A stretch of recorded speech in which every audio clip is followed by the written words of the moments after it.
Agustín de Iturbide tuvo por nombre el de Agustín Cosme Damián de Iturbide y Aramburu. Nació en Michoacán en 1783 y murió fusilado en Tamaulipas en 1824. Para un repaso rápido acerca de su desempeño como político y dirigente nacional en lo que fue el Primer Imperio, repasaremos las páginas pertinentes en el libro Historia de México a través de sus gobernantes de José Manuel Villalpando y Alejandro Rosas, editorial Planeta. Dice Villalpando y Rosas que la inmensa popularidad del consumador de la independencia y ciertas condiciones establecidas en los tratados de Córdoba le abrieron a Iturbide la posibilidad de convertirse en emperador. Con un motín de fieles soldados y el apoyo del Congreso, el Libertador fue ungido como Agustín I el 21 de julio de 1822, 2 meses después de que fuera proclamado emperador. Desde un principio, la situación no marchó bien. Cuando los miembros del Congreso despertaron de la borrachera imperial, comenzaron a obstaculizar las iniciativas de Iturbide y a criticarlo severamente. La escasa experiencia política del emperador se hizo evidente cuando no pudo conciliar con el Congreso asuntos de relevancia nacional. Como el emperador no tuvo la capacidad ni la voluntad para negociar con el Congreso, le pareció fácil encarcelar a varios diputados y luego disolverlo. En el ambiente político se respiraba la intriga. Las logias masónicas buscaban a toda costa cambiar la forma de gobierno por una república y conspiraban clandestinamente. Iturbide tampoco supo afrontar con inteligencia las pretensiones del diplomático estadounidense Poinsett, que deseaba establecer un nuevo tratado de límites entre México y los Estados Unidos. El emperador se lo echó de enemigo y Poinsett se unió a las conspiraciones otorgando su apoyo a la logia yorquina. Por si fuera poco, varios caudillos que se unieron a Iturbide para la consumación de la independencia, como Santa Anna y Guadalupe Victoria, se sintieron ofendidos al ser relegados a posiciones menores en el imperio. A la rebelión se unieron pronto otros insurgentes como Guerrero y Bravo, pero no hubieran triunfado sin el apoyo de las logias masónicas. La fortuna militar le fue adversa al emperador y no pudo imponerse a los rebeldes. Poco después tuvo que renunciar, se fue a Italia y regresó solamente para ser fusilado en Tamaulipas.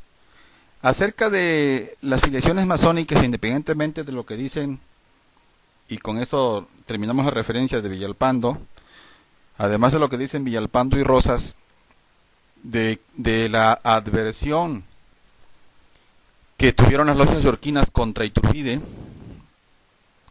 es muy probable que hubiese sido masón en las filas escocesas o que no hubiese pertenecido a las logias.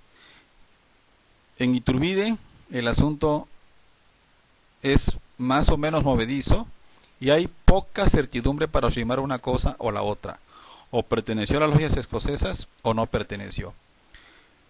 Lorenzo Frau y Abrines, que redactó una enciclopedia acerca de la masonería, en el tomo 4 de la enciclopedia, enlista a Iturbide entre los masones prominentes de los gobernantes mexicanos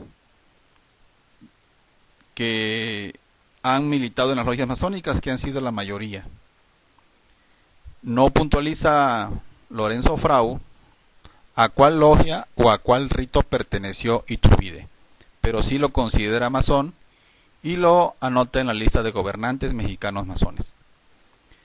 Por otro lado, como decíamos hace un instante, es difícil afirmar o negar que Iturbide haya sido masón.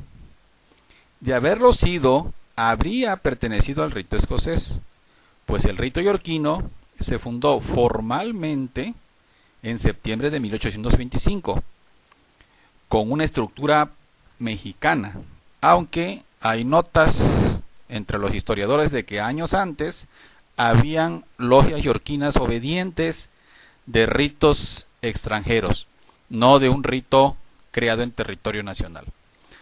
Por otro lado, si fue masón escocés, considero que es inexplicable que entrara en conflicto con el Congreso de notoria mayoría escocesa. Problema que lo llevó primero a la clausura del Congreso el 30 de octubre de 1822, después a la abdicación de la corona en marzo de 1823 y finalmente al cadalso en Padilla en 1824. Un autor refiere la desazón que las logias escocesas provocaban en el emperador y su ministerio. Por ejemplo, Timothy Hanna, un historiador que se ha especializado en lo que ha sido la biografía y particularmente el imperio de Iturbide. Hanna menciona este hecho en las páginas 100, 101 y 102 de su libro. A principios de 1822 llegó a México Mariano Michelena, quien se convirtió en el dirigente organizativo de las logias masónicas escocesas. Con bases en el liderazgo de los antiguos diputados mexicanos ante las Cortes Peninsulares y algunos oficiales que habían servido en España o Sudamérica, como Luis Iturribarría, estas logias surgieron como los principales centros de oposición a Iturbide.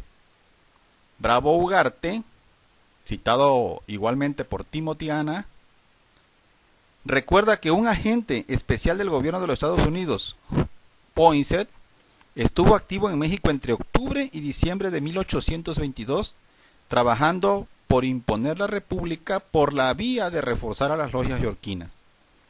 Los últimos meses, añade Timothy Hanna, del año de 1822 y los primeros meses de 1823 presenciaron un crecimiento espectacular de las logias anti-iturbidistas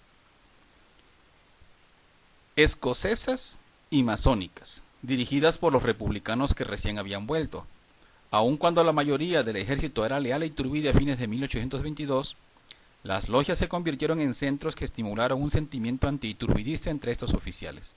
En suma, el sentimiento republicano recibió un fuerte ímpetu en el periodo inmediato posterior a la elección de Iturbide como emperador.